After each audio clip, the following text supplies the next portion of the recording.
جو کچھ میں پوچھنے لگی ہوں بیٹی، اس کا جواب اپنے دل پر ہاتھ رکھتے ہوئے دینا، جھوٹ نہ بولنا۔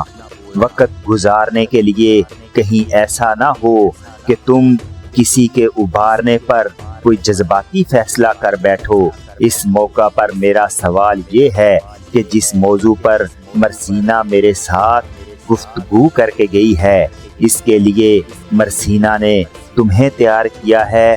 مشال نے چونک کر عبدہ کی طرف دیکھا، پھر کہنے لگی، نہیں اماں، ایسی کوئی بات نہیں، وہ میری بڑی بہن ہے، گو ہم دونوں میں عمر کا بہت تھوڑا فرق ہے، لیکن میں نے ہمیشہ اس کی عزت کی ہے۔ اس نے آج تک جو بھی قدم اٹھایا میری بہتری، میری بھلائی کے لیے اٹھایا۔ جس موضوع پر اس نے گفتگو کی ہے، اس موضوع پر اسے گفتگو کرنے کے لیے بھی اماں میں نے ہی کہا تھا۔ عبدہ نے کچھ سوچا، پھر دوبارہ بول اٹھی، بیٹی، مرسینہ اور مجدد الدین کی شادی تو اسی بنا پر ہوئی تھی کہ مرسینہ نے مجدد الدین سے محبت شروع کی تھی، جس کے نتیجے میں دونوں کو یکجا کیا گیا۔ کیا تمہارے سلسلے میں بھی میں سمجھوں کہ تم مجدد الدین کو چاہتی ہو؟ کیا یہ چاہت تمہاری طرف سے ہے یا ایسا کرنے کے لیے تمہیں مرسینہ نے کہا ہے تاکہ تم دونوں بہنیں اکٹھی رہ سکو؟ مشال نے ایک لمبا سانس لیا، پھر عبدہ کی طرف دیکھے بغیر کہہ رہی تھی، اماں ایسے جذبے کسی کے کہنے پر سر نہیں ابھارتے۔ عبدہ مسکرانے لگی، اس کے بعد پھر پوچھا، تو کیا میں سمجھ لوں مرسینہ کی طرح کہ تم بھی شروع سے ہی مجدد الدین سے محبت کرنے لگی تھی؟ مشال نے کچھ سوچا، پھر انتہائی میٹھی آواز میں وہ کہہ رہی تھی، اماں برسوں نہیں صدیوں بلکہ کرنوں سے ہر عورت اپنے احساس، قرب اور تحفظ کے لیے اپنی زندگی کے ساتھی تلاش کرتی رہی ہے۔ روز و شب کے ہنگاموں اور لیل و نہار کی اس گردش میں گزری ہوئی راتوں کی طرح رواں رواں ہو کر عورت اور مرد ایک دوسرے سے محبت کرتے رہے ہیں۔ جس طرح میری بہن مرسینہ نے زیست کے ریگزاروں میں امیر کو موسموں کے خمار کی طرح چاہا، اسی طرح شروع دن سے ہی میرے خوابوں کی پاتال میں امیر میری زندگی کا انتظار بن کر داخل ہو گئے تھے۔ یہاں تک کہنے کے بعد لمحہ بھر کے لیے مشال رکی، اس کے بعد وہ کھنکتی شہد برساتی آواز میں کہہ رہی تھی، اماں کوئی بھی ان لکھا حرف کسی کرتاس پر رقص نہیں کرتا، بند صحیفے جب کھلتے ہیں تب کرمانوں کے الہام کی تعبیریں سامنے آتی ہیں۔ اماں فلک کے منہ پر منہ زور بادلوں کی امڑتی گھٹائیں بنتی ہیں، تب ہی بارش کا سما برپا ہوتا ہے۔ آپ پوچھتی تو میں ہچکچاؤں گی نہیں، اس لیے کہ آپ کے اس فیصلے میں میری زندگی، میری موت کا سوال ہے۔ اماں میرے جسم و جا کے حوصلوں، میری رگوں میں لہو کی گردش کے اندر شروع سے ہی امیر نور کی لکیر اور فطرت کے نرم ارتقاء کی طرح سما گئے تھے۔ اس ایسا ہی مرسینہ کے ساتھ بھی ہوا تھا۔ ہم دونوں بہنوں کا معاملہ مختلف نہیں ہے، یوں جانو کہ ہم ایک ہی راستے، ایک ہی ڈگر، ایک ہی منزل کے مسافر ہیں۔ یہاں تک کہنے کے بعد مشال پھر رکی، اس کے بعد گلابی پھولوں کی پتیوں کے سے اس کے ہونٹ پھر حرکت میں آئے اور وہ پھر کہہ رہی تھی، اماں جب کوئی لڑکی اپنے گلے پیراہن، ثمر پوش احساسات اور گل اندام جذبوں میں کسی کو اعلیٰ نمود و جلود احساس کا جمال اور تمناؤں کا رس سمجھ کر بسا لیتی ہے تو پھر زندگی بھر اسی کے لیے ہو کے رہتی ہے۔